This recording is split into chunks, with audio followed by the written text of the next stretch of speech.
Hello बच्चों, कैसे हैं आप लोग।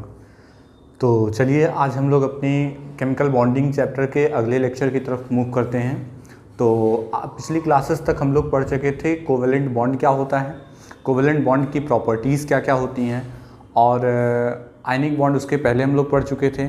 ठीक है, आज हमारा जो अगला बॉन्ड है, मतलब नेक्स्ट टाइप का बॉन्ड है, जिसे हम लोग बोलते हैं कोऑर्डिनेट बॉन्ड। कौन सा बॉन्ड बोलते हैं? Coordinate bond. तो आज की हमारी टॉपिक है coordinate bond. What is coordinate bond? तो हमें ये समझना है कि कोऑर्डिनेट बॉन्ड होता क्या है।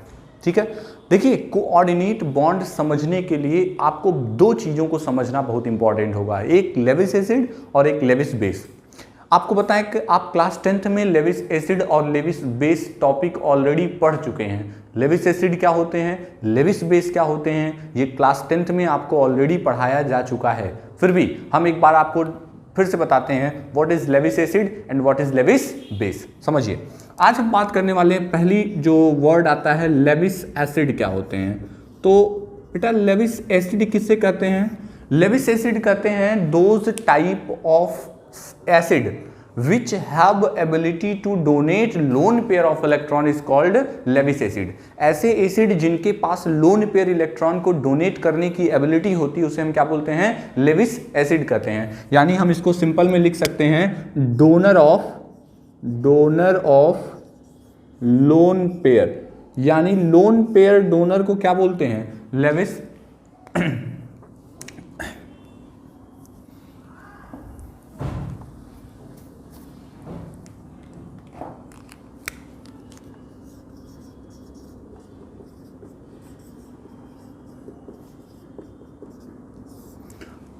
तो लेविस एसिड क्या होता है समझिएगा। लेविस एसिड क्या होता है? लेविस एसिड का मतलब acceptor of loan pair electron. Loan pair electron को जो एक्सेप्ट करता है उसे हम क्या बोलते हैं? लेविस एसिड कहते हैं। और उसी तरीके से लेविस बेस क्या होता है? लेविस बेस किसे कहते हैं बेटा? लेविस बेस होता है लोन पेयर इलेक्ट्रॉन डोनर, यानी donor of loan pair electron. तो जो एलिमेंट लोन पेयर इलेक्ट्रॉन को डोनेट करता है उसे हम लेविस बेस कहते हैं, और जो एलिमेंट लोन पेयर इलेक्ट्रॉन को एक्सेप्ट करता है उसे हम लेविस एसिड कहते हैं। क्लियर है? इसमें कोई दिक्कत नहीं है। लोन पेयर इलेक्ट्रॉन को डोनेट करने वाले कंपोनेंट को लेविस बेस और लोन पेयर इलेक्ट्रॉन को एक्सेप्ट करने वाले कंपोनेंट को लेविस एसिड कहते हैं। इसमें कोई कंफ्यूजन, कोई डाउट नहीं होना चाहिए। ये क्लास 10th में आपको एसिड बेस जब पढ़ा था वहाँ पे लेविस एसिड और लेविस बेस का कॉन्सेप्ट है। फिर भी अब हम इसको डिटेल में समझाते हैं कि कौन सा कंपोनेंट लोन पेयर को डोनेट करता है और कौन सा गेन करता है। तो देखिए, जो भी डोनर एलिमेंट होगा, एक बात बताओ, आप किसी को डोनेट कब कर सकते हो? आपको अगर किसी को कुछ डोनेट करना है तो आप ये डोनेशन का वर्क तभी कर सकते हैं जब आपका अपना खुद की स्टेबिलिटी ज़्यादा हो।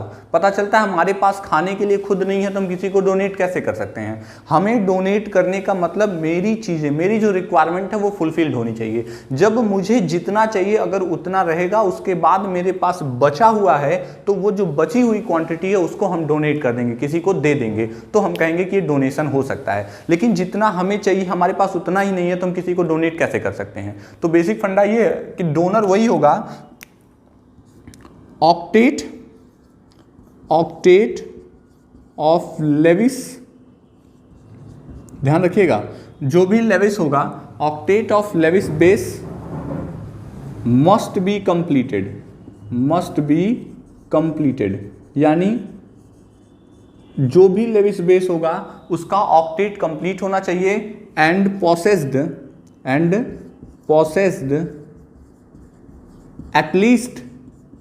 at least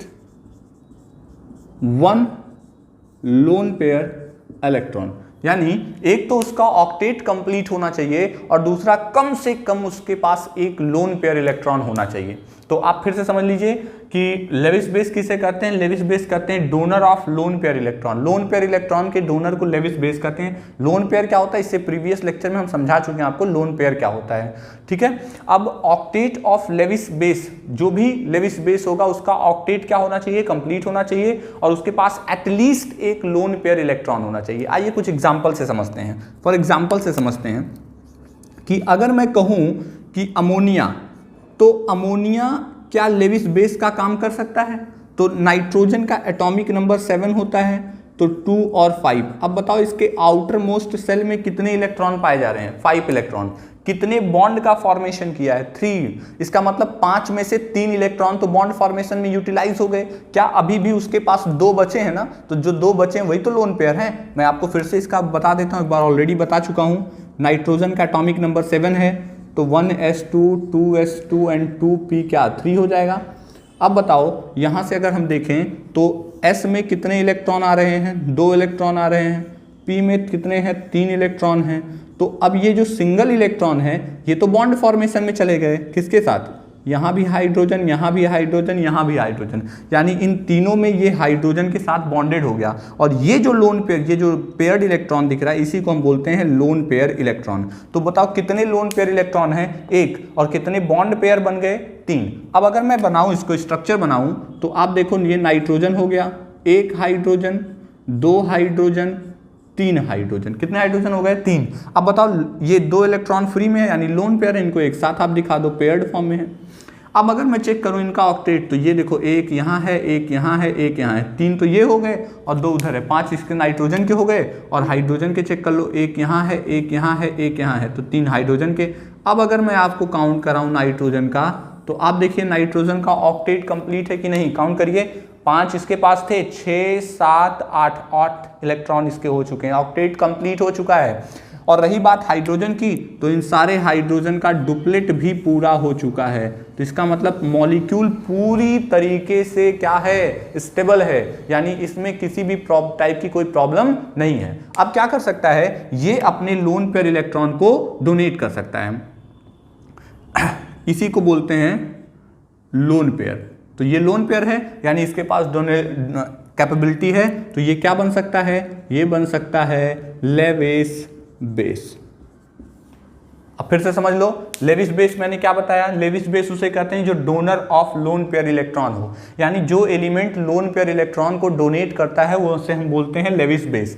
लोन पेयर कौन डोनेट कर सकता है? जिसका अपना ऑक्टेट कंप्लीट होना चाहिए और उसके पास कम से कम एक लोन पेयर इलेक्ट्रॉन होना चाहिए। यहाँ देखिए हमने नाइट्रोजन अमोनिया का एग्जाम्पल लिया, नाइट्रोजन का एटॉमिक नंबर 7 है, 1s2 2s2 2p3 हुआ, तो अब 3 में ये 3 है तो अनपेयर्ड हो गए और ये 2 पेयर्ड है, लोन पेयर हो गया। ये आपका लोन पेयर बन गया, ये तीनों आपके बॉन्ड पेयर बन गए। अब यहाँ से देखो 3 हाइड्रोजन से ये बॉन्ड हो चुका है और ये 2 फ्री हैं, ये लोन पेयर बन गया। अब जो ये लोन पेयर बन गया, तो इसका मतलब लोन पेयर भी है और ऑक्टेट भी कंप्लीट है, तो ये अपने लोन पेयर को किसी को डोनेट कर सकता है। तो ये अमोनिया किसका काम करेगा? लेविस बेस का काम करेगा। अब यही बात समझना है कि लेविस एसिड क्या होते हैं। लेविस एसिड क्या होते हैं? यानी लेविस एसिड कहते हैं इनका ऑक्टेट डज नॉट कंप्लीटेड, यानी ऑक्टेट इनका कंप्लीट नहीं होता, ऑक्टेट डज नॉट कंप्लीटेड। और ध्यान रखिएगा, अब जब ऑक्टेट कंप्लीट नहीं है तो इसका मतलब लोन पेयर इलेक्ट्रॉन के कैरी करने की तो चांस ही नहीं है। Octet does not completed and do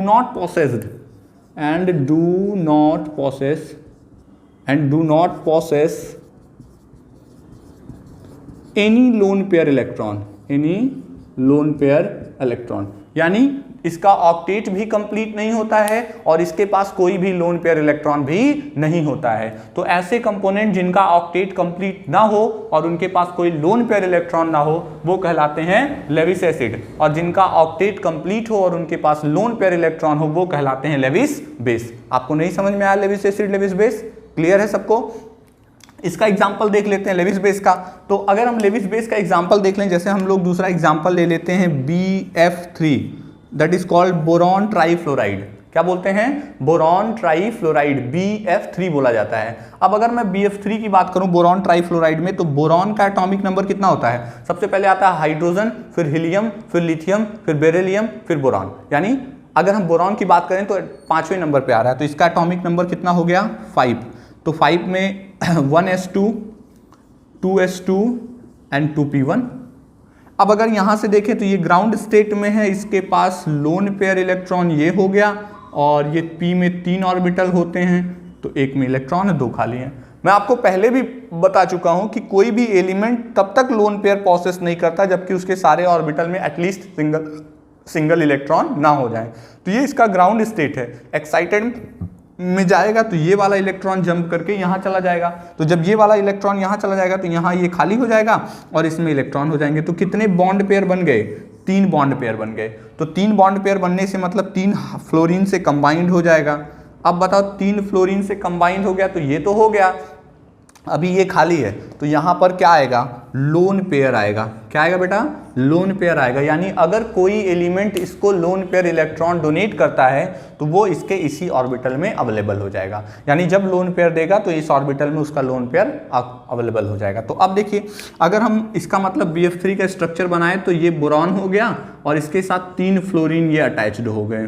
ठीक है, समझते हैं बात। अब देखिए 3 फ्लोरीन अटैच हो गया तो बोरॉन के पास तो 3 इलेक्ट्रॉन ऑलरेडी पहले से इसके वैलेंस शेल में थे। अब फ्लोरीन के पास कितने होते हैं? अब देखिए फ्लोरीन के पास कितने होते हैं, तो फ्लोरीन के पास ये 1 हो गया, ये 2 हो गया, ये 3 हो गया, 4 5 6 7 3 5 7 3 5 7 तो ये बन गया। तो देखो यहाँ पर आपको देखने को मिल रहा होगा कि फ्लोरीन तो स्टेबल है।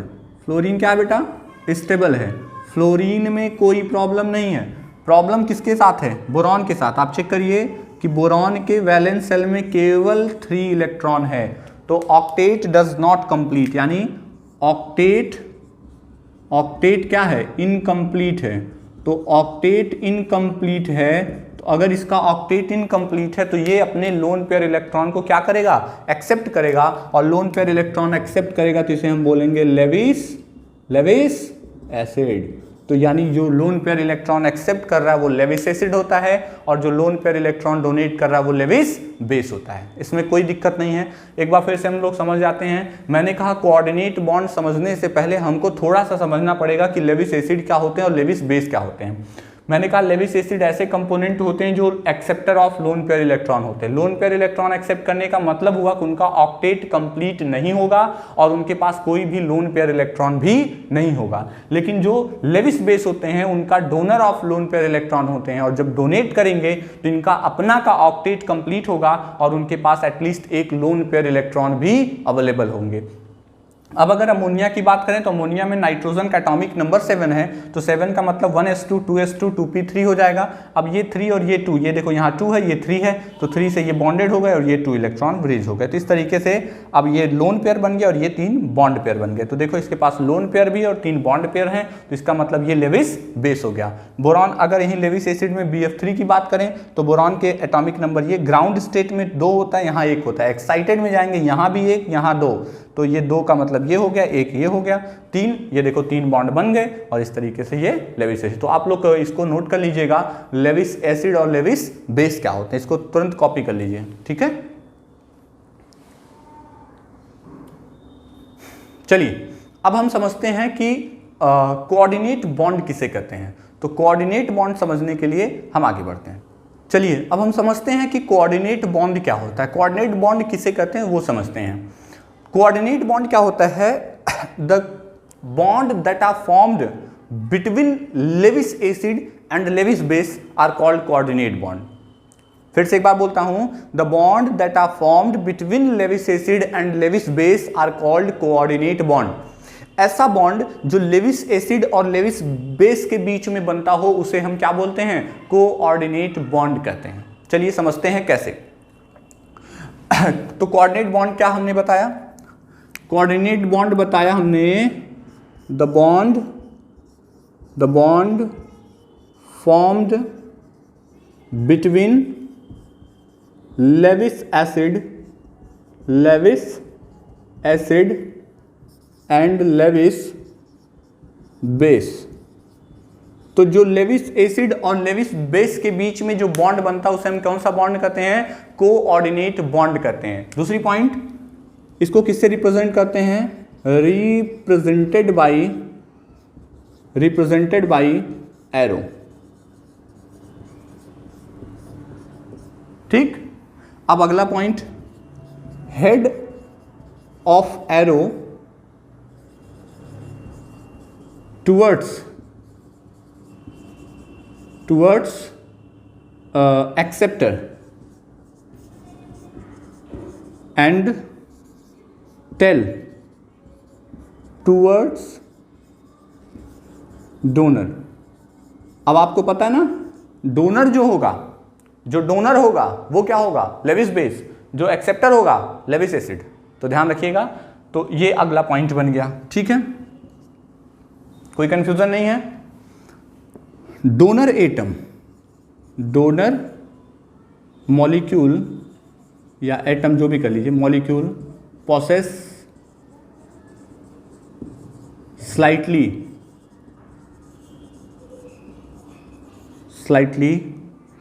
Positive charge and acceptor carry slightly negative charge. यानी acceptor slightly negative charge carry करता है और donor slightly positive charge carry करता है। तो ये कुछ बेसिक इंफॉर्मेशन हो गई अबाउट कोऑर्डिनेट बॉन्ड। कोई दिक्कत नहीं है। अब समझिए, अगर मैं मान के चलूं कि ये आपका ए है, तो ए में अगर हम ये कह दें कि ये ए है तो इसका ऑक्टेट कंप्लीट है। कैसे पता चला? पहली बात, ये हम कह रहे हैं इसको लेविस बेस। क्या बोल रहे हैं? Lewis base octet completed. Octet complete है, लेविस बेस बोल रहे हैं। इसी तरीके से कोई दूसरा कंपोनेंट है बी। कौन सा कंपोनेंट है? बी। तो अगर हम बी की बात करें तो मान लो 2, 2, 4 और 2, 6 ऐसे कुछ है। तो अगर ऐसा है, नहीं इसको मैं ऐसे बना देता हूं, ये बी है, ठीक है। तो इसको हम बोल सकते हैं लेविस एसिड। क्या बोलेंगे? Levi's acid. और इसका जो ऑक्टेट है वो क्या है? इनकम्प्लीट है। तो इसका ऑक्टेट इनकम्प्लीट है और ये लेविस एसिड है। तो अब होगा क्या? देखो, इसकी रिक्वायरमेंट है 2 इलेक्ट्रॉनों की, लेकिन इसके पास इलेक्ट्रॉन सफिशिएंट अमाउंट में है, तो ये अपने इस लोन पेयर इलेक्ट्रॉन को इसको डोनेट कर देगा। तो मैंने क्या बताया? कोऑर्डिनेट बॉन्ड को रिप्रेजेंट करते हैं एरो से। देखिए ये एरो बन गया, यानी ये ए और बी के बीच में जो बॉन्ड बना है, इसी बॉन्ड का नाम है कौन सा बॉन्ड? Coordinate bond. इसको क्या बोलते हैं? कोऑर्डिनेट बॉन्ड, या इसी का दूसरा नाम भी है, और कोऑर्डिनेट बॉन्ड और dative bond. Dative bond, coordinate bond बोलिए या डेटिव बॉन्ड बोलिए, दोनों एक बात है, ठीक है। तो अब यहां समझना क्या है कि लेविस बेस है, ये लेविस एसिड है। लेविस बेस में ये दिख रहा है, लेविस एसिड में ये दिख रहा है, इसका ऑक्टेट इनकम्प्लीट है, इसका कंप्लीट है, ये इसको डोनेट कर देता है। अभी हम इसको ऐसे भी रिप्रेजेंट कर सकते हैं। कैसे? ये ए हो गया, ये बी हो गया। तो याद रखिएगा कि coordinate bond is a special type of covalent bond. Coordinate bond एक स्पेशल टाइप का कोवेलेंट बॉन्ड भी होता है। तो अगर ऐसा है तो हम ये कह सकते हैं कि ये 2 है, ये 2 है, ये 2 है। अब इसका 2 इलेक्ट्रॉन चला गया था, तो 2 तो यहां आ गया। इसके पास कैसे हैं? 2 हैं, 2 हैं, 2 हैं। अब चूंकि इसका एक इलेक्ट्रॉन इसके पास जा रहा है, तो इसके ऊपर प्लस आ जाएगा, इसके ऊपर पूरी तरह से माइनस आ जाएगा। ये भी मॉडर्न रिप्रेजेंटेशन है। आप ऐसे भी अगर आपको कहीं दिखा है तो आप समझ जाएंगे ये भी कौन सा बॉन्ड है? Dative bond. अब यहाँ पर ये जो इलेक्ट्रॉन है वो इसके में काउंट हो रहा है और ये इलेक्ट्रॉन इसके में भी काउंट हो रहा है। तो इस तरीके से बॉन्ड को भी बोलते हैं डेटिव बॉन्ड या कोऑर्डिनेट बॉन्ड कहा जाता है। तो समझ में आ गया कोऑर्डिनेट बॉन्ड किसे कहते हैं? इसमें कोई दिक्कत नहीं है, एकदम क्लियर है सबको। कोऑर्डिनेट बॉन्ड हमेशा लेविस एसिड और लेविस बेस के बीच में बनता है। Lewis base lone pair electron को डोनेट करता है लेविस एसिड को, जिसकी वजह से उनके बीच में जो अट्रैक्टिव फोर्स डेवलप होता है, जो बॉन्ड बनता है, उसे हम कौन सा बॉन्ड कहते हैं? डेटिव बॉन्ड या कोऑर्डिनेट बॉन्ड कहते हैं। ये आपके हैं और ये उसकी कुछ प्रॉपर्टी है। इसको नोट डाउन कर लीजिए, फिर हम इसके कुछ एग्जाम्पल्स दिखाते हैं, ठीक है। नोट कर लीजिए।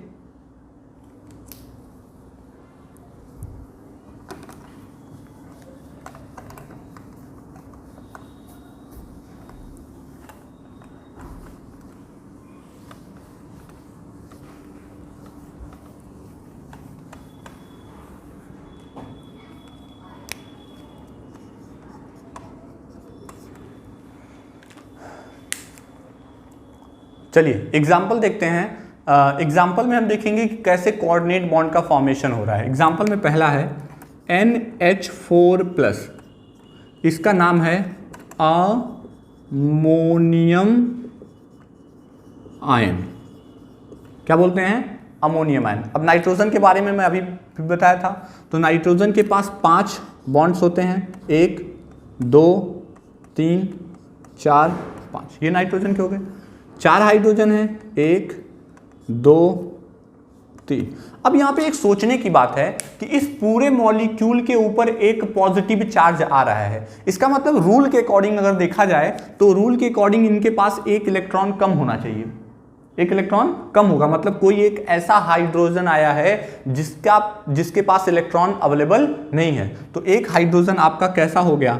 H पॉजिटिव हो गया। अब क्या होगा? इनके बीच में तो बॉन्ड बन जाएगा, ये और ये इनके नॉर्मल बॉन्ड बन गए। और यहां पर क्या हो रहा है कि ये अपने इस बॉन्ड लोन पेयर इलेक्ट्रॉन को एज अ कोऑर्डिनेट बॉन्ड इस हाइड्रोजन को डोनेट कर देगा। तो अब देखो यहां पर अगर हम देखें तो अब इसका भी ऑक्टेट कंप्लीट हो, डुप्लेट कंप्लीट होगा। क्या कंप्लीट होगा? डुप्लेट। यहां पर भी डुप्लेट कंप्लीट हो गया, यहां पर भी डुप्लेट कंप्लीट हो गया, यहां पर भी डुप्लेट कंप्लीट हो गया, और इसका ऑक्टेट भी कंप्लीट हो गया। तो यहां पर समझने की बात यह है कि ये वाला कंपोनेंट आपका लेविस एसिड है। क्या है? Lewis acid. ये क्या है? ये है लेविस बेस। और इस लेविस एसिड और लेविस बेस के बीच में जो बॉन्ड बना है उस बॉन्ड का नाम है डेटिव बॉन्ड, या आप इसी का नाम दे सकते हैं कोऑर्डिनेट बॉन्ड। नहीं समझ पाए? ये डोनर है, ये एक्सेप्टर है, इसका ऑक्टेट कंप्लीट है, प्लस लोन पेयर है, इसके 2 इलेक्ट्रॉन की रिक्वायरमेंट है, तो ये अपने इस दोनों इलेक्ट्रॉन को इसको डोनेट कर दे रहा है। इसमें क्या दिक्कत है? क्लियर है ना? समझ में आ गया? ये तो था एग्जाम्पल नंबर 1। चलिए हम दूसरा एग्जाम्पल लेते हैं। सेकेंड एग्जाम्पल हम लोग ले सकते हैं O3 ले लो। O3 का मतलब ओजोन। अब ओजोन की बात कर लेते हैं। तो O3 का स्ट्रक्चर कुछ ऐसा बनता है, O double bond O coordinate bond O। ये इसका O3 का स्ट्रक्चर है। कैसा बनता है? देखो, ये इसके 1 2 3 4 5 6, ये 6 इलेक्ट्रॉन हो गए। 1 2 3 4 5 6 हो गए, और इसके 1 2 3 4 5 6। अब आप इसको काउंट कर सकते हैं। ये देखिए, इसका भी ऑक्टेट कंप्लीट हो गया, इसका भी ऑक्टेट कंप्लीट हो गया, और अब इसकी बात करें तो इसका भी ऑक्टेट कंप्लीट हो गया। तो सबका ऑक्टेट क्या हो चुका है? कंप्लीट हो चुका है। और इस तरीके से जो बॉन्ड बनता है यहाँ पर, इसे हम बोलेंगे कोऑर्डिनेट बॉन्ड। तो ये क्या हो गया? ये वाला स्पीसीज हो गया लेविस बेस, और ये आपका हो गया लेविस एसिड। क्या हो गया? Levi's acid. और ये जो बॉन्ड दिख रहा है इसी का नाम है डेटिव बॉन्ड। तो इस तरीके से इसमें भी बॉन्ड का फॉर्मेशन हो रहा है। कोई दिक्कत? आ रही बात समझ में? अगले एग्जाम्पल पे चलते हैं।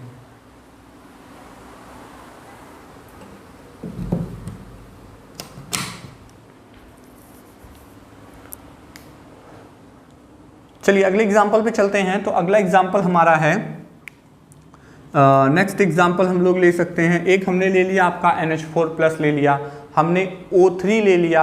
आप इन दोनों केसेस में देख रहे हैं कि कौन से बॉन्ड का फॉर्मेशन हो रहा है? कोऑर्डिनेट बॉन्ड का क्या हो रहा है? फॉर्मेशन हो रहा है। एक एग्जाम्पल लेते हैं HNO3,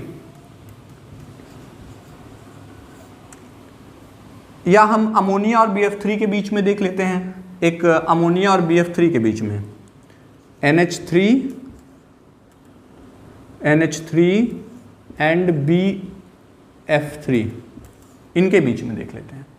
अब जैसा कि हम अमोनिया का ऑलरेडी बता चुके हैं कि इसके पास ये केस बन जाएगा, ठीक, और ये लोन पेयर हो गया। बोरॉन ट्राईफ्लोराइड है तो इसके पास 3 फ्लोरीन एटम ऐसे लिंक हो जाएंगे। इनका स्ट्रक्चर अभी मैं पीछे लिंक में बनाया था। तो आप देख रहे हैं इनके 2 इलेक्ट्रॉन की रिक्वायरमेंट इसका कंप्लीट हो, ये अपने इस दोनों इलेक्ट्रॉनों को एज अ कोऑर्डिनेट बॉन्ड इसको क्या करेगा? डोनेट करेगा। तो ये आपका बन जाएगा लेविस बेस, ये बन जाएगा लेविस एसिड,